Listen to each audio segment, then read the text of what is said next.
पुणे विभाग शिक्षक मतदारसंघाचे कार्यतत्पर आमदार माननीय श्री जयंत आसगावकर यांनी आज सोलापुरातील शासकीय विश्रामगृहात शिक्षण विभागातील प्रलंबित कामाचा आढावा घेत शिक्षण अधिकारी सचिन जगताप यांना धारेवर धरले.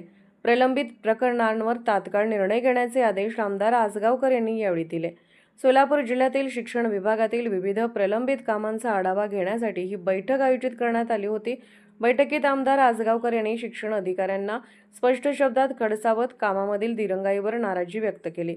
बैठकीत खालील महत्त्वाच्या विषयांवर चर्चा होऊन तात्काळ कार्यवाहीचे आदेश देण्यात आले. प्रलंबित असलेल्या सर्व 55 सेवानिवृत्ती प्रस्तावांवर तात्काळ सही करण्याचे निर्देश.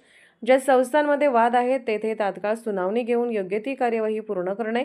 उपमुख्याध्यापक, पर्यवेक्षक व निवड श्रेणी मान्यतेबाबत त्वरित निर्णय घेणे. दक्षिण सोलापूर तालुक्यातील अनधिकृत शाळेवर तात्काळ योग्य ती कारवाई करणे.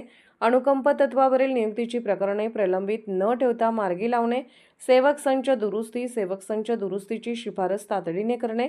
प्रलंबित टप्पा अनुदानित शाळांचे आदेश तात्काळ देणे. याशिवाय वेतन पथक व लेखाधिकारी कार्यालय सोलापूर येथील प्रलंबित प्रकरणांचाही आढावा घेण्यात आला.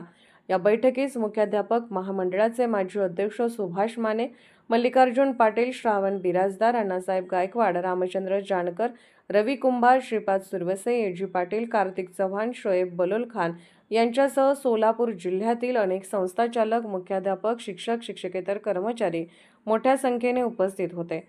आमदार आसगावकर यांनी शिक्षण विभागातील लाल फीत शाही मोडून काढून शिक्षकांचे प्रश्न तातडीने सोडवण्यावर भर दिला.